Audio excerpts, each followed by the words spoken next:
My wife and I have finally finished building our lovely house in Siem Reap, Cambodia. Let's go check it out.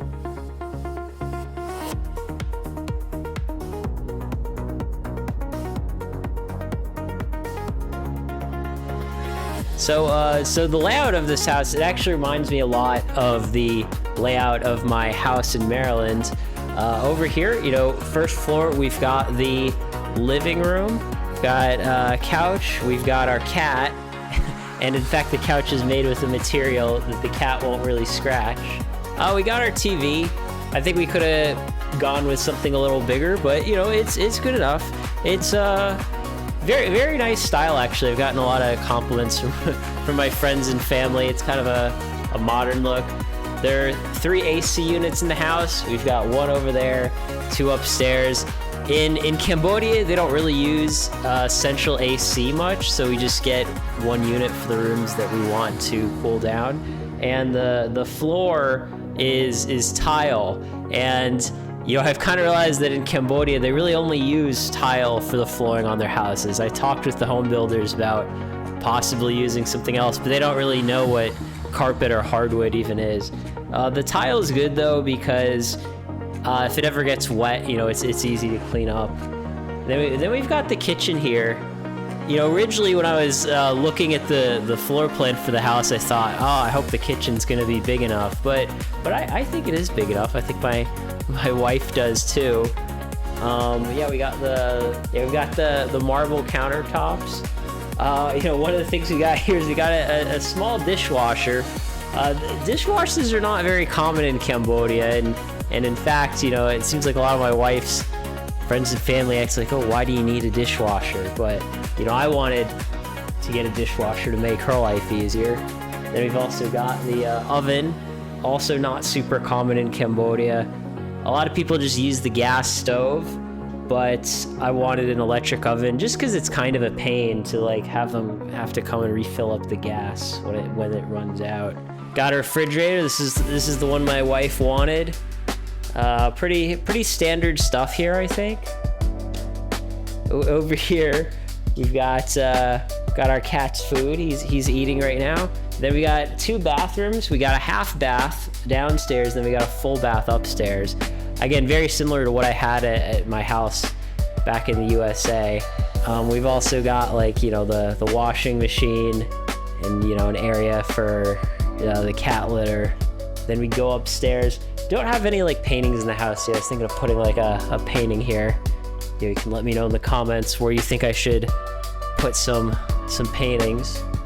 We got a window to look outside, kind of a nice view.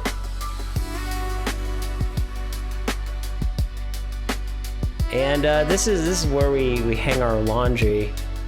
Yeah, still no dryer. Dryer is one of those things I think you really don't need. No one really has a dryer in Cambodia, so to dry our clothes, you just hang it here. Then we've got a guest room, which looks pretty nice. We've got a dresser over here. Another interesting thing about how people make their houses in Cambodia is they don't build closets for some reason. So if you want somewhere to put your clothes, you gotta buy a dresser because it's not gonna have a closet by default. And then we've got another AC unit up there.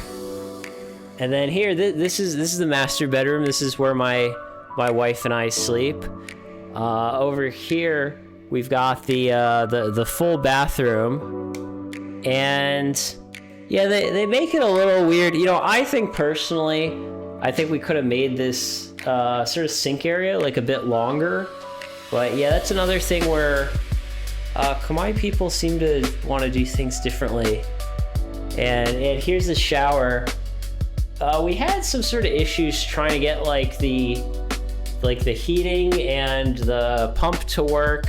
The water heating, it's not central. It's kind of it just heats this, but it works pretty good now. We sort of figured it out.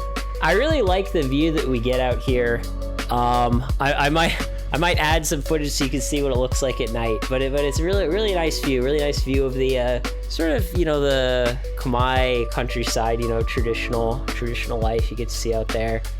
Some people have nice houses, some people don't, And then yeah, here's the bed. And the cat followed us up here again. What a nice kitty.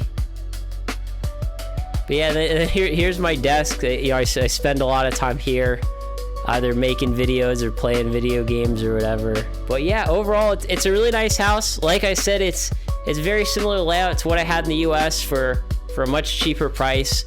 Cost us, you know, maybe $75,000 overall to build this. A few last things while you guys check out this beautiful sunset. Siem Reap, Cambodia is actually known for having some of the most amazing sunsets and sunrises in the world. Area by my house, as you can see, is no exception. It's just like this every night. You know, now that the house is finished, you know, I wonder to myself, was it worth it to go through all this trouble? It's not really the money that was the issue, but it was a real big pain in the ass to contact the builders, make sure they do everything right, make sure we get all the utilities set up, etc., etc. It's definitely a great lifestyle. I think if I rented this house out, it would, in, you know, 2026, would probably go for about $600 a month. I was spending $250 a month before my old apartment. Definitely a really nice upgrade in my lifestyle, but I didn't feel like I needed that big upgrade, if I'm being honest. Great place to raise a family, great place to, you know, have friends over and have fun. Let me know what you guys think. Is this something you would want to do if you came to Cambodia, or would you just want to live an easier life in an apartment? Cheers.